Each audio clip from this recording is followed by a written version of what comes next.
시편 13절부터 18절까지 제가 읽습니다. 어찌하여 악인이 하나님을 멸시하여 그 마음에 이르기를 주는 감찰치 아니하리라 하나이까. 주께서는 보셨나이다. 잔해와 원한을 감찰하시고 주의 손으로 갚으려 하시오니 외로운 자가 주를 의지하나이다. 주는 벌써부터 고아를 도우시는 자니이다. 악인의 팔을 꺾으소서. 악한 자의 악을 없기까지 찾으소서. 여호와께서는 영원 무궁토록 왕이시니 열방이 주의 땅에서 멸망하였나이다. 여호와여, 주는 겸손한 자의 소원을 들으셨으니 저희 마음을 예비하시며 귀를 기울여 들으시고 고아와 압박당하는 자를 위하여 심판하사 세상에 속한 자로 다시는 위협지 못하게 하시리이다. 아멘. 시편에 있는 많은 기도들을 살펴보면 하나님이 어떤 분이신지를 알 수가 있습니다. 또한 단지 시편에 있는 기도들 가운데 심판을 하나님께 구하는 기도도 그냥 한 개인의 기도가 아니라 선지자의 기도이고 하나님께서 이 사람을 통하여서 이미 성경 66권에 기도하게 하시며 선언해 놓으신 기도이며 이 기도도 실상은 진리가 되어져서 이 기도가 기록된 기도가 그대로 역사하고 있다 하는 것을 기억해야 됩니다. 시편 13절에 어찌하여 악인이 하나님을 멸시하여 그 마음에 이르기를 주는 감찰치 아니하리라. 악인에 대한 기도를 하고 있습니다. 악인에 대해서는 어떤 기도를 하냐, 어떻게 성경에 이 기도가 기록되어 있고 선고되어 있느냐 하면 15절 악인의 팔을 꺾으소서. 악한 자의 악을 없기까지 찾으소서. 그렇게 기도가 기록되어 있습니다. 또한 하나님께서는 이렇게 기도하라고 하시는 것이지요. 실상은 악인의 팔을 꺾으소서. 악한 자의 악을 없기까지 찾으소서. 그래서 악인의 기본적으로는 하나님을 멸시한다. 13절 그 마음에 이르기를 주는 감찰치 아니하리라. 이것이 악인의 생각입니다. 나아가서는 시편 4절에는 악인은 그 교만한 얼굴로 말하기를 여호와께서 이를 감찰치 아니하신다.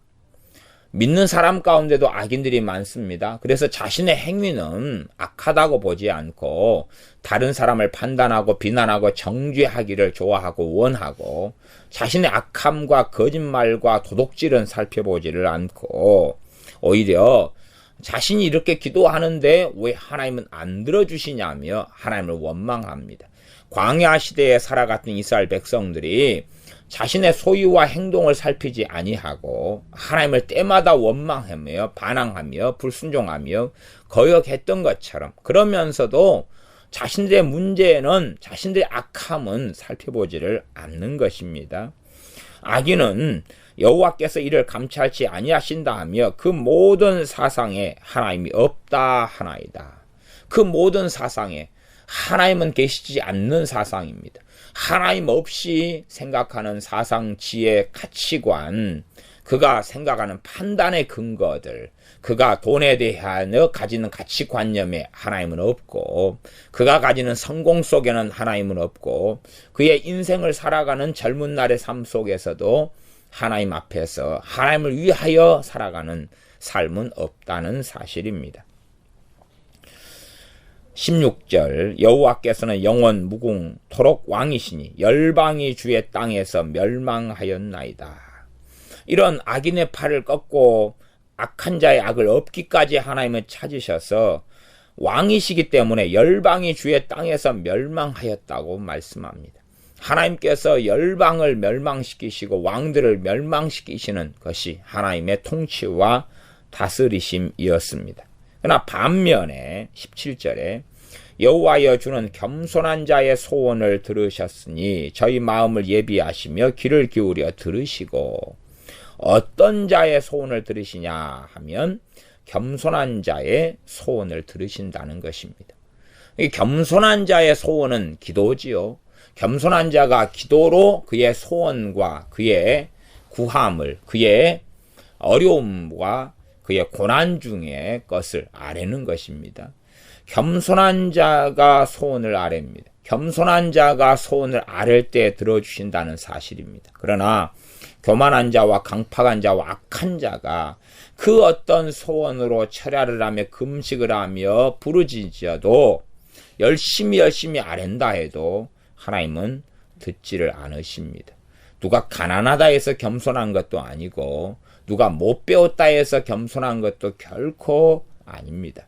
겸손의 가장 근원적인 건 하나님의 말씀에 대하여 어떻게 반응하느냐 하는 것이 근원적인 겸손의 출발점이고, 내가 겸손하냐 그렇지 않느냐. 겸손한 사람은 하나님의 말씀에 귀를 기울이는 삶을 살 수밖에 없습니다. 시편 22편으로 가겠습니다. 시편 22편입니다. 시편 22편 26절을 읽어보겠습니다. 겸손한 자는 먹고 배부를 것이며 여호와를 찾는 자는 그를 찬송할 것이라. 너희 마음은 영원히 살지어다.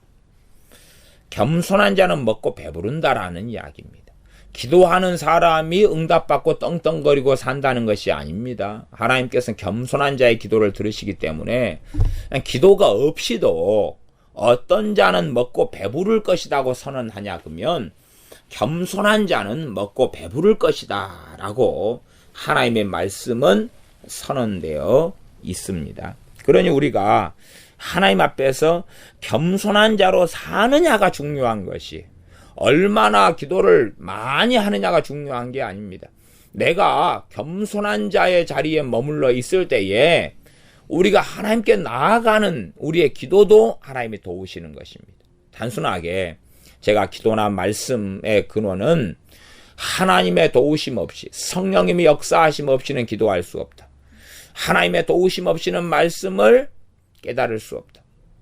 그건 근원적인 겸손을 이야기하는 것입니다. 교만한 자는 자신의 지혜와 지식으로 하나님의 의존 없이, 하나님의 도우심 없이, 하나님의 긍휼 없이 성경을 이해할 수 있다.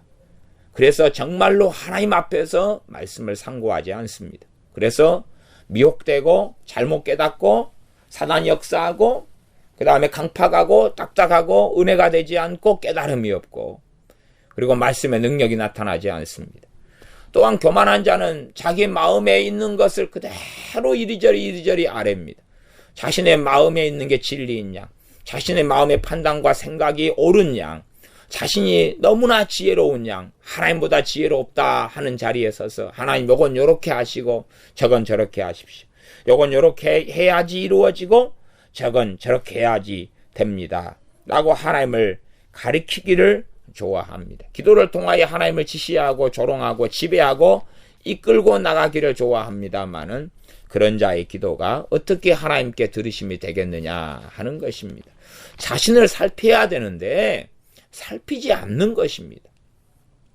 무조건 기도만 하면 하나님은 들어주셔야 되는 어떤 분으로 하나님을 전락시키고 많은 악한 자들이 많습니다. 시편 147편입니다. 147편 6절을 제가 읽습니다. 여호와께서 겸손한 자는 붙드시고 악인은 땅에 엎드려뜨리시는도다. 여호와께서는 겸손한 자를 붙드시고 악인은 땅에 엎드려뜨리시는도다. 악인은 땅에 엎드려 잡아뜨려 버리신다는 이야기입니다. 그러니 우리가 악인의 반열에 든다면 우리가 아무리 기도하고 단식한다 할지라도 우리의 기도에 들으시지 않습니다. 정말로 악인이지만 겸비코 겸손케 된다면 대강 구원하실 수도 있고, 르호보암 왕처럼, 또한 아합 왕처럼 전쟁을 통해서 그를 심판하고 죽이시지만, 그러나 하나님의 선고한 모든 심판은 그의 당대에는 안 쏟아 부으실 수도 있다는 사실이죠. 그 자식대에 쏟아붓는 식으로 연기하실 수는 있다는 사실입니다. 그러나 본질적으로 겸손한 자를 여호와께서는 붙드신다라고 말씀합니다. 겸손한 자를 붙드시기 때문에 겸손한 자는 사실은 자신의 어려움과 환난이 별로 없기 때문에 그런 어려움과 환난에 대해서 기도할 거리가 별로 없다는 사실이에요. 겸손한 자는 이거 주십시오, 저거 주십시오 해야 될 것도 사실은 별로 없다는 사실이에요. 심지어 돈 문제나 무슨 문제까지도 별로 아릴 것도 별로 없다는 거예요. 왜? 붙드시니까 직장이나 직업이나 사는 거나 먹고 사는 것이 형통하게 되어져 갑니다. 형통하게. 그런 것이 일반적이에요. 그런데 항상 기도할 게 많아요. 항상 병들고 이렇게 하면 또 아팠다가 하나님께 기도해서 치유받았다가 또 요거에 아팠다가 치유받았다가 저기 아팠다가 마귀는 이리 역사했다가 저리 역사했다가 하나님께서는 겸손한 자를 붙드십니다. 그러니 겸손한 자의 삶에는 형통함이 있고 은혜가 있습니다. 그래서 말씀은 끊임없이 베드로전서 5장 5절이나 야고보서 4장이나 겸손한 자에게 은혜를 베푸신다. 교만한 자를 하나님이 대적하신다. 대적하는 자가, 교만한 자가 하나님께 기도한다 해서 하나님이 어떻게 들으시겠느냐 하는 것입니다. 교만한 자가 많이 기도하지만 하나님은 그들의 기도에 응답하시지 않습니다. 이제 본격적으로 잠언에 겸손한 것에 대하여 많이 나와 있으니 잠언으로 바로 건너뛰어 보겠습니다. 잠언 11장입니다.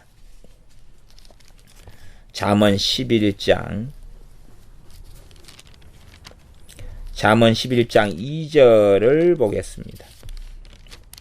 잠언 11장 2절 교만이 오면 욕도 오거니와 겸손한 자에게는 지혜가 있느니라. 어떤 사람이 지혜를 얻게 됩니까?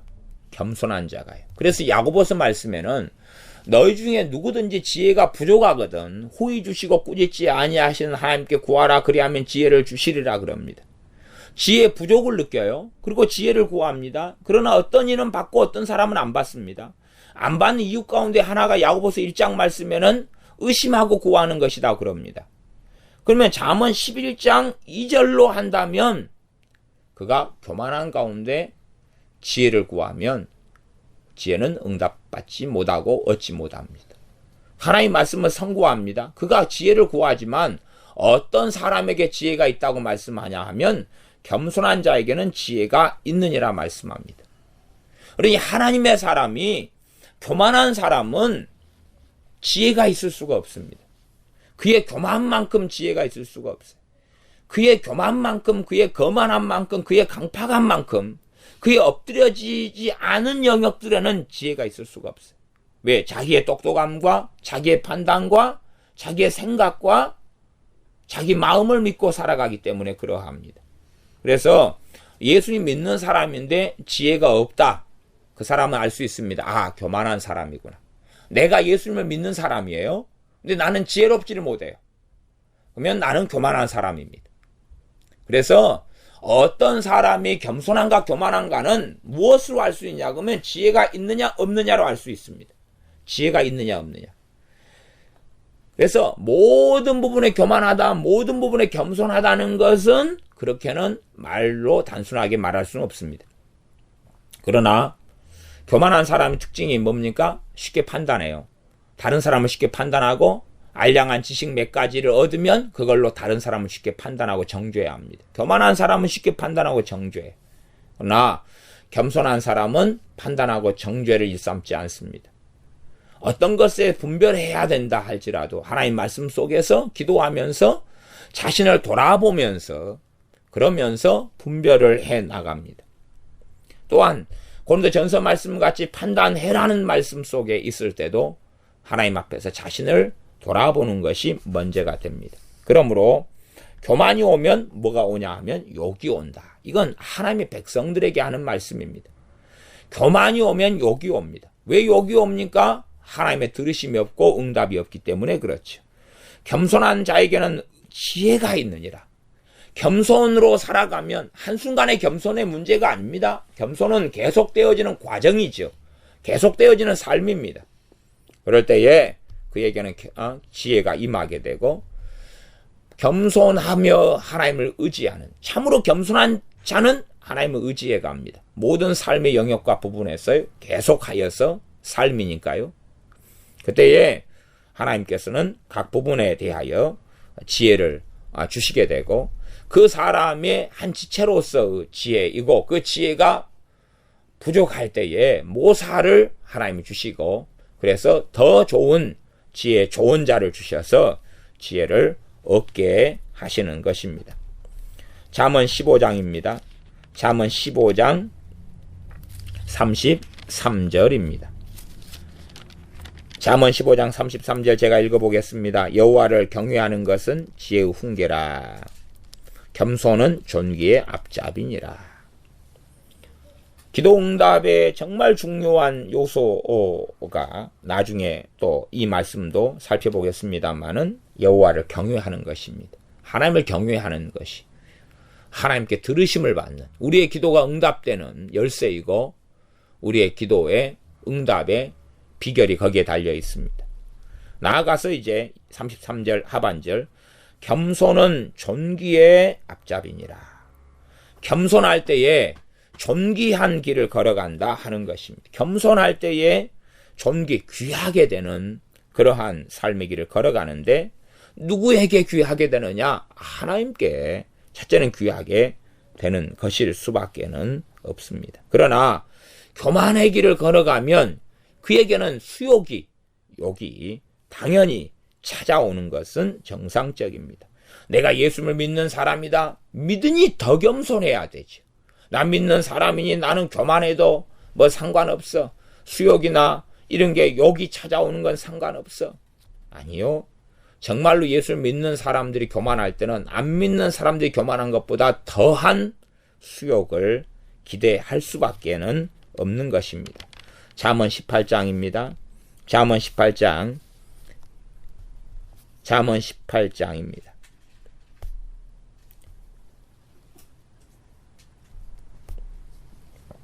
잠언 18장에 보면 사람의 마음의 교만은 멸망의 선봉이요 겸손은 존귀의 앞잡이니라는 비슷한 말씀이 있습니다. 그 다음에 잠언 22장 4절로 넘어가겠습니다. 잠언 22장 4절 말씀.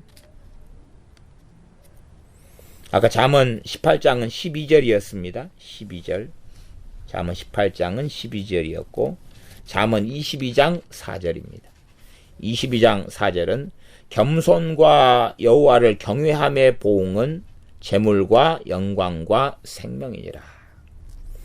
기도를 하나님께 막 재물을 달라고 기도한다 해서 재물이 생기는 게 아니란 이야기입니다. 아니, 내가 우리 자식이 있다. 그러면 우리 자식이 지 멋대로 살아가면서 용돈 달라고 하면 용돈을 줄 수 있냐 그 말입니다. 용돈 달라고 10번 하면 10번을 주고 100번 하면 100번 주고 1000번 하면 1000번을 줘야지 맞냐 그 말입니다. 내 자식이 어떠한 자냐 하는 것이 중요한 것이. 내 자식이 부모에게 요구를 많이 한다고 하는 것만큼 다 들어줘야 됩니까? 아빠 차 사주세요. 차 사주고 아파트 사주세요. 땅 팔아서 집 팔아서 내 해외여행 갈 거예요. 해외여행 보내주세요. 유럽여행 갈 거예요. 보내주세요. 자기 멋대로 다 살면서 아빠 용돈은 한 달에 100만원씩 1000만원씩 주세요. 내가 나이트클럽에 갈 텐데 술값이 부족해 50만원 오늘 주세요. 카드 내놓으세요. 한다 해서 부모가 기도만 하면 들어줘야 되느냐? 부모에게 요청만 하면 들어줘야 되느냐? 말이 안 되는 이야기일 것 아닙니까? 뭔가를 자식이 요청하더라도 그걸 감당할 만한 자식이고 그럴 만한 가치가 있는 자식이냐가 중요한 것입니다. 그건 뻔한 이야기 아닙니까? 근데 많은 사람들이 자신이 하나님께 어떻게 사는가를 살펴보지는 않고 입으로 기도만 많이 하면 들어줘야 된다고 생각하는 것이 자신의 삶은 돌아보지를 않는 것입니다. 내가 하나님을 얼마나 경외하느냐 하는 거 돌아보질 않아요. 그러면서 이 기도가 응답받기를 원하고 자신은 예배당에 나와서 예배만 출석하면 하나님 말씀도 듣지도 않아요. 예배에 출석하면서 앉아서 졸기부터 시작하는 거예요. 말씀을 듣지도 않고 졸기부터 시작하고 예배엔 관심도 없고 옆에서 꼬마가 귀여운 아기가 하면은 어른 꺽궁하고 예배 시간에 그러면서 찬양할 때 신청도 하지 않고 마음을 다하여 하나님께 찬양하지도 않고 그냥 대강 넘기고 시간만 때우다가 가면서 또 예배 드리기를 기뻐하지도 않고 하나님께 찬양하기를 기뻐하지도 않으면서 하나님은 다 들어줘야 되고 당연하게 자신은 천국을 보내줘야 되는 것이 그러나 정말로 가당치 않은 것입니다. 그래서 22장 4절에 겸손과 여호와를 경외하는 것의 보응이 재물과 영광과 생명이니라는 것입니다. 어떤 자가 영생을 얻습니까? 겸손과 여호와를 경외하는 사람이었습니다. 여호와를 경외하는 사람이 영생을 얻습니다. 생명을 얻습니다. 그건 당연한 것입니다. 행위로 구원받는 이야기가 아니라는 것을 알아야 됩니다. 예수님을 통하여 구원받은 사람은 당연히 하나님을 경외해야 함은 마땅한 것입니다. 겸손과 여호와를 경외함의 보응은 재물과 영광과 생명이다. 는 것이 하나님의 말씀입니다. 잠언 29장입니다. 잠언 29장 23절입니다. 말씀이 잠언도 잊을만 하면 나오죠. 계속하여. 물론 잠언에 있는 모든 구절을 다 찾은 게 아닙니다. 몇 구절만 대표적으로 보는 것입니다. 잠언 29장 23절입니다. 사람이 교만하면 낮아지게 되겠고 왜요? 왜 낮아집니까? 하나님께서 대적하시기 때문에 그렇습니다. 마귀가 대적하는 걸 떠나서 마귀가 고통스럽게 하는 걸 떠나서 하나님께서 그를 낮아지게 하시는 것입니다. 마음이 겸손하면 영예를 얻느니라. 앞에 영광이라고 나와 있었습니다. 영예, 또 여기서는 영예, 앞에서는 영광 그렇게 나와 있습니다. 자, 이사야 말씀을 보겠습니다. 이사야 29장입니다. 이사야 29장 말씀. 이사야 29장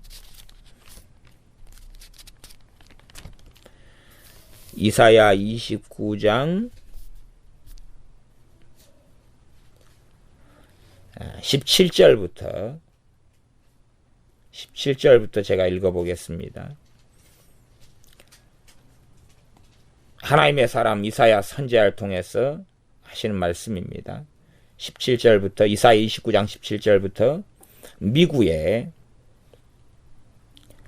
레바논이 기름진 밭으로 변하지 않겠으며 기름진 밭이 살림으로 여김이 되지 않겠느냐. 그날에 귀머거리가 책의 말을 들을 것이며 어둡고 캄캄한 데서 소경의 눈이 볼 것이며 겸손한 자가 여호와를 인하여 기쁨이 더하겠고 사람 중 빈핍한 자가 이스라엘의 거룩하신 자를 인하여 즐거워하리니. 빈핍한 자, 가난한 자입니다. 가난한 자가 이스라엘의 거룩하신 자 누굽니까? 우리 주 예수 그리스도의 초림을 이야기하고 주 예수님을 이야기합니다. 그래서 주님께서는 가난한 자가 복이 있나니 말씀하시고 나아가 심령이 가난한 자는 복이 있다 말씀합니다. 모든 가난한 자가 주님 예수님으로 인하여 즐거워되는 건 아닙니다. 그러나 부자하고 상대적으로 비교할 때 가난한 자는 주 예수님을 만나고 믿을 수 있기가 쉽다 그 말입니다. 19절이 오늘 말씀인데 겸손한 자가 여호와를 인하여 기쁨이 더하겠다는 말씀입니다. 겸손한 자가 이 하나님께서 기쁨을 더해 주신다는 이야기입니다. 그러지 내가 겸손하냐 교만하냐가 내 기도의 응답의 당락을 결정하고 내가 하나님이 주는 기쁨을 좌지우지하는 것입니다. 그것을 내가 살펴야 한다는 것입니다. 이사야 57장으로 넘어가겠습니다. 이사야 57장입니다. 이사야 57장 이사야 57장 이사야 57장 14절부터 읽어보겠습니다. 이사야 57장 14절부터 장차 말하기를 도두고 도두어 길을 수축하여 내 백성의 길에서 거치는 것을 제하여 버리라 하리라. 그러면 15절의 말씀입니다. 지존무상하며 영원히 거하며 거룩하다 이름하는 자가 이같이 말씀하시되, 하나님에 대하여 이렇게 지존무상하다 영원히 거하며 거룩하다 이름하는 자가 이같이 말씀하시되, 내가 높고 거룩한 곳에 거하며 또한 통회하고 마음이 겸손한 자와 함께 거하나니, 이는 겸손한 자의 영을 소성케 하며 통회하는 자의 마음을 소성케 하려 함이라. 겸손한 자의 영을 소성케 한다고 말씀합니다. 그러면 우리가 여기서는 어떤 사람이 성령 충만을 받는지를 알 수 있습니다. 어떤 사람이 성령 충만을 받습니까? 성령 충만의 비결은 당연히 겸손함입니다. 성령 충만을 받는 비결은 겸손함이고, 어떤 사람이 성령 충만이 빨리 소멸되고 사라지겠습니까? 교만한 자지. 교만한 자는 하나님 말씀을 듣기를 싫어합니다. 누가 나는 잘났다, 나는 똑똑하다, IQ가 높다, 돈이 많다, 그런 것이, 그건 그냥 교만의 한 가지 스타일과 형태지, 그것이 교만의 모든 사람의 증상과 경향이 결코 될 수가 없는 것입니다. 오히려 교만의 가장 근원적인 것, 하나님의 말씀에 귀를 기울이지 않고 하나님의 말씀에 제대로 반응하지 않는 것입니다.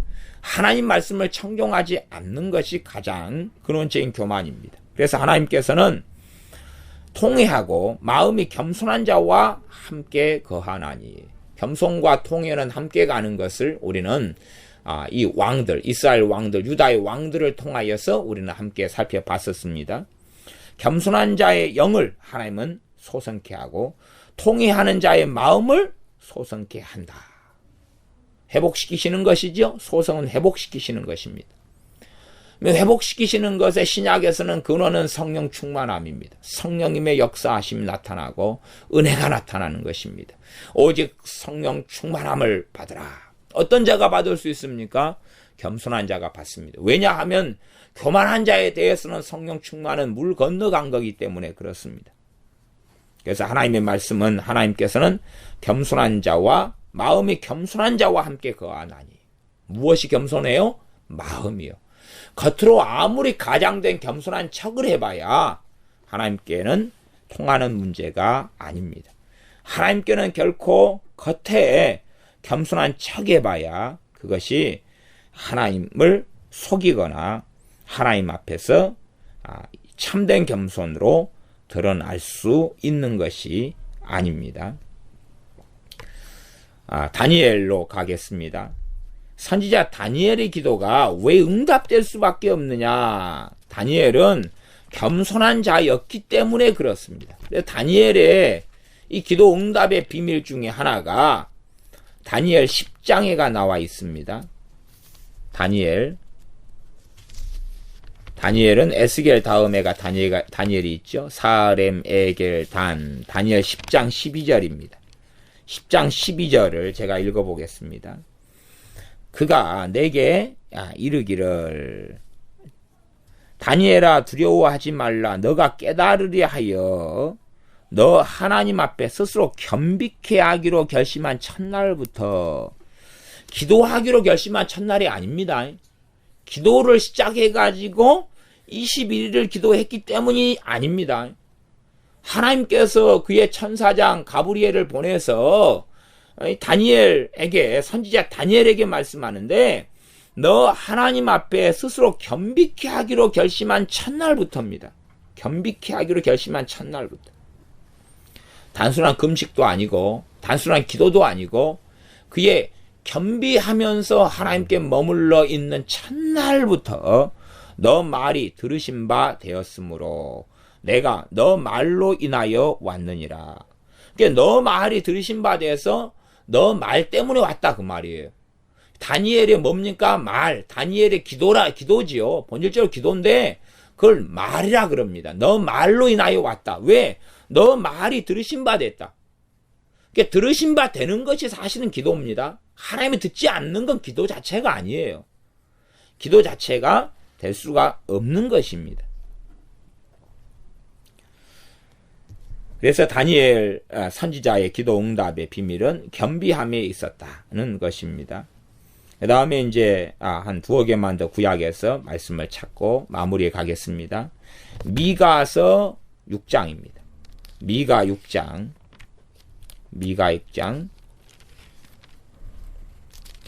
오뵘미나, 요나서 다음에가 있습니다. 요나서 다음에 미가서 6장입니다. 미가서 6장 8절입니다. 제가 읽어보겠습니다. 사람아, 주께서 선한 것이 무엇임을 내게 보이셨나니 여호와께서 내게 구하시는 것이 오직 공의를 행하며 인자를 사랑하며 겸손히 내 하나님과 함께 행하는 것이 아니냐. 여호와께서 내게 구하시는 것, 그게 선한 것입니다. 여호와께서 내게 구하시는 것이 선한 것인데 주께서 선한 것이 무엇임을 내게 보이셨나니 오직 공의를 구하며 인자를 사랑하며, 인자는 자비입니다. 자비. 사람을 이야기하는 인자가 아닙니다. 여기서는 인자는 mercy, 영어로는 mercy 그러고 어떨 때는 어떤 영어 성경에는 kindness, 이런 친절, 이런 것을 이야기하기도 합니다. 그래서 자비를 행하는 삶을 인자를 사랑한다 그 말이에요. 자비를 사랑한다. 그다음 겸손히 내 하나님과 함께 행하는 것이 아니냐. 겸손하게 하나님과 함께 행하는 것. 단지 겸손은 마음의 겸손이 출발이고 하나님 말씀을 어떻게 반응하느냐고, 나아가서는 하나님과 어떻게 겸손히 동행하느냐지 얼마나 기도하느냐의 문제가 아니란 이야기입니다. 몇 시간을 기도하느냐, 몇 분을 기도하느냐. 그러니까 사람들은 기도의 양에 초점을 맞춥니다. 30분 기도, 1시간 기도, 2시간 기도, 3시간 기도. 30분 기도보다 1시간 기도가 좋고, 1시간 기도보다 2시간 기도가 좋고, 2시간 기도보다 8시간 기도가 좋고, 뭐 이런 이야기, 이런 생각, 이런 착각 속에서 합니다. 기도를 얼마나 많이 하는 게 아니라 겸손히 하나님과 동행하냐의 문제입니다. 기도를 얼마나 많이 하느냐, 그게 아니라 하나님의 말씀에 어떻게 마음이 겸손하여 반응하고 서서 살아가느냐 하는 것입니다. 조금 성경을 앞으로 넘어와서 예레미야 44장을 봐보겠습니다. 제가 예레미야 43장 10절을 읽어보겠습니다.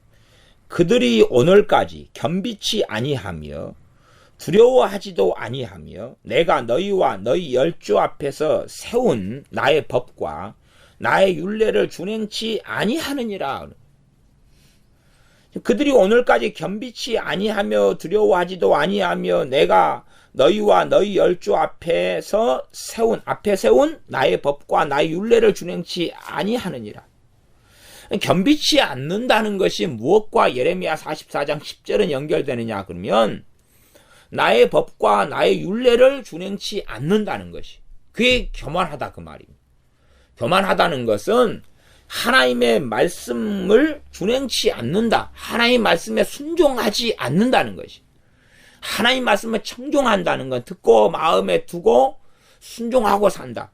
그런데 그들이 오늘날까지 겸비치 아니하고 두려워하지도 아니하다. 그건 무엇으로 보이느냐? 내가 세운 나의 법과 나의 율례를 준행치 아니하느니라. 하나님의 말씀을 행하고 살아가지 않는다. 그런 말입니다. 그것이 가장 근원적인 교만의 모양과 모습일 수밖에는 없습니다. 마지막으로 스바냐 2장 3절 말씀을 보겠습니다. 스바냐는 합습말 그렇게 구약 성경을 외웁니다. 호요람, 오뵘미나, 합습말 그 뒤에 소선이 있어 12권의 앞에 축약된 단어로 호요람, 오뵘미나, 합습말. 그래서 스바냐 2장 3절을 제가 읽어보겠습니다. 전체 말씀이 1절부터 3절까지니까 2장은 1절부터 3절까지를 제가 다 읽어보겠습니다. 스바냐 2장 1절부터 3절까지 수치를 모르는 백성아 모일지어다 모일지어다. 명령이 시행되기 전, 광음이 겨같이 날아 지나가기 전, 여호와의 진노가 너희에게 임하기 전, 여호와의 분노의 날이 너희에게 이르기 전에 그리할지어다. 임해버린 다음에는 이게 늦어버린 것입니다. 여호와의 분노의 날이 닥쳐버리면 늦어버린 것이고, 명령이 시행되어 버리면 늦어버린 것이고, 그때 시행되고 있을 때 기도해봐야 그때는 늦어버린 것입니다. 2장 3절 여호와의 규례를 지키는 세상의 모든 겸손한 자들아, 너희는 여호와를 찾으며 공의와 겸손을 구하라. 너희가 혹시 여호와의 분노의 날에 숨김을 얻으리라. 어떤 사람이요? 여호와의 규례를 지키는 세상의 모든 겸손한 자들아라고 이들에게 말씀합니다.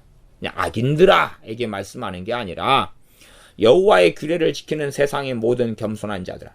스바냐 2장 3절은 겸손이 뭔가를 정확하게 일단은 보여줍니다. 물론 이 정의가 다 모든 게 아닙니다. 많은 겸손이 가장 정확한 겸손의 정의가 드러나 있다. 그러면 저는 스바냐 2장 3절을 들겠습니다. 여호와의 규례를 지키는, 하나님의 말씀을 지키는 그 말이죠. 하나님의 말씀을 지키는 세상의 모든 겸손한 자들아. 겸손한 자는 무엇을 지킵니까? 하나님의 말씀을 지킵니다. 그래서 하나님의 말씀, 겸손으로 돌이킬 때는 하나님 말씀을 지키지 아니함에 대한 통해가 있다 그 말입니다. 하나님 말씀에 대해서 두려워함에 떨미 있다. 그때 겸손으로 돌이킨다는 걸 알 수가 있는 것입니다. 너희는 여호와를 찾으며 공의와 겸손을 구하라. 여호와를 찾으며 공의와 겸손을 구하라. 공의롭게 살아가는 것과 겸손한 삶 속으로 들어가라 그 말이죠. 너희가 혹시 여호와의 분노의 날에 숨김을 얻으리라. 여호와의 분노의 날에 너희가 숨김을 얻을 수 있을 것이다 는 것이 하나님의 말씀입니다. 그러므로 하나님의 말씀, 여호와의 규례를 지키는 겸손한 자들아, 세상의 모든 겸손한 자들아, 하나님의 말씀을 지키는 것하고 결코 겸손은 뗄래야 뗄 수 없는 관계 속에 있습니다. 말씀을 마감하겠습니다. 실상 앞에 이사야 57장을 읽었었는데 이사야 57장에서 15절이 지존무상하며 영원히 거하며 거룩하다 이름하는 자가 이같이 말씀하시되 내가 높고 거룩한 곳에 거하며 또한 통회하고 마음이 겸손한 자와 함께 거하나니 이는 겸손한 자의 영을 소생케 하며 통회하는 자의 마음을 소생케 하려 함이라. 이 말씀이 나오는 그 앞에가 어떤 말씀이 있냐 그러면 57장 13절 말씀이 있었어요. 13절 말씀이 있어서 그래서 그 57장 13절 말씀에는 사람들이 기도를 해요. 어렵고 고난에 닥쳐서 기도하는데 너가 부르짖을 때에 너가 모은 우상으로 너를 구원하게 하라. 하나님은 그렇게 말씀한다 그 말이에요. 사람을 의지하고 산 사람은 너 환난 중에 기도하면 너가 의지한 그 사람한테 너 구원하게 해. 너가 돈을 믿고 살았으면 너가 환난을 당하면 너 돈이 너를 구원하게 해. 그렇게 하나님 말씀하신다는 겁니다. 그 사람이 모은 우상으로, 이렇게 누가 예수 믿는 사람이 나는 어떻게 살아왔다 해도 그가 부르짖을 때, 그가 기도할 때 그가 어떻게 살아왔는 결과가 나와버리는 것입니다. 그가 하나님 앞에 바르게 살아왔다. 그가 하나님을 정말 경외한다. 하나님을 정말로 믿는다. 그러면 그가 기도할 때 하나님은 그의 기도에 응답하시고, 그러나 어떤 이가 기도하는데 그가 우상 속에 하나님보다 세상을 더 사랑하고 하나님보다 부모, 자식, 처자를, 전토를 더 사랑하고 살아갈 때에 그가 기도할 때에 너가 모은 우상으로 너를 구원하게 하라. 그리고 하나님은 그의 기도를 외면하신다는 사실입니다. 57장, 이사야 57장 11절부터 좀 더 자세히 보겠습니다. 너가 누구를 두려워하며 누구로 하여 놀랍기에 거짓을 말하며 나를 생각지 아니하며 이를 마음에 두지 아니하였느냐? 너가 나를 경외치 아니함은 내가 오랫동안 잠잠함을 인함이 아니냐? 너의 의를 내게 보이리라. 내가 보이리라. 너의 소위가 내게 무익하니라. 너의 의를 내가 보이리라. 너가 어떤 인간인지, 너가 어떻게 살았는지 내가 보여주겠다. 하나님께서 말씀합니다. 너의 소위, 너의 행동이 너에게 무익하다. 어떤 사람의 행동으로 인하여 그의 기도의 응답은 결정되는 것입니다. 그러지. 기도를 많이 하기 때문에, 기도를 했기 때문에 응답되고, 기도를 안 했기 때문에 응답 안 되는 게 아니라는 이야기입니다. 야고보서 4장 2절을 볼 때는 너희가 얻지 못함은 구하지 않았기 때문이다 말씀하지만, 너희가 구하여도 얻지 못하는 것은 정욕으로 쓰려고 잘못 구합니다. 그것도 기도의 한 가지 이유입니다. 그러나 기도를 안 했다 해서 응답되지 않는 게 아닙니다. 기도를 했다 해서 응답되는 것도 아니고요. 그가 어떠한 삶을 하나님께 살았느냐, 그가 겸비한 자, 겸손히 하나님과 동행하는 사람은 그로 하여금 마음에 쉼을 얻게 하실 것이고, 그의 인생의 형통함을 하나님은 주시는 것입니다. 그래서 성경은 기도에 초점을 맞추는 게 아니라 삶에 초점을 맞추고 있습니다. 성경은 그의 기도에 초점을 맞추는 게 아니라 얼마나 많이 기도해라, 24시간 막 깨어서 기도해라, 그게 초점을 맞추는 게 아니라, 그가 오히려 깨어 있을 때에, 그가 잠을 자는 시간이 아니라 잠자고 일어나서 그가 어떻게 믿음으로 살고, 그가 어떻게 하나님을 경외함으로 살고, 그가 어떻게 겸비함과 겸손함으로 살 것인가를, 살아야 하는 것인가를 말씀하는 것입니다. 그래서 우리가 기도 응답받는 가장 핵심적인 이유는 우리가 하나님 앞에서 겸손히 행하며 하나님을 경외하기 때문에 그러합니다. 기도하겠습니다. 아버지 하나님, 겸손함으로, 겸비함으로 하나님의 들으심을 받고 하나님의 긍휼을 얻는 그러한 것에 대한 말씀을 특별히 구약 성경을 중심으로 하여서 두 번의 시간을 통하여 살펴보았습니다. 우리가 많이 기도한다 해서 하나님을 조종할 수 있는 것이 아니라, 겸손히 하나님과 동행할 때에 하나님께서 우리의 영을, 겸손한 자의 영을 소생시켜 주시고 마음에 통회하는 자의 영을 소성케 하시며 회복시키시며 성령 충만을 주시는 것을 우리가 보매, 우리가 정말로 마음이 겸손한 자와 함께 거하시는 하나님임을 우리가 아오매 마음이 겸손함으로 하나님 앞에 거하여 살게 하여 주셔서 우리의 기도가 들으심 바 되는 사람들이 되게 하여 주시옵소서. 우리가 실제로 삶 속에 기도할 때에 우리의 기도의 응답의 당락을 보면 우리가 참으로 겸손히 하나님과 함께 거하는 사람인지, 교만하고 강팍하고 거만한 사람인지가 드러날 수밖에 없사오매, 우리가 거만하고 강팍하고 교만한 자가 아니라 겸손히 하나님과 거하는 사람들이 되게 하여 주시옵소서. 예수님의 이름으로 기도하옵나이다. 아멘.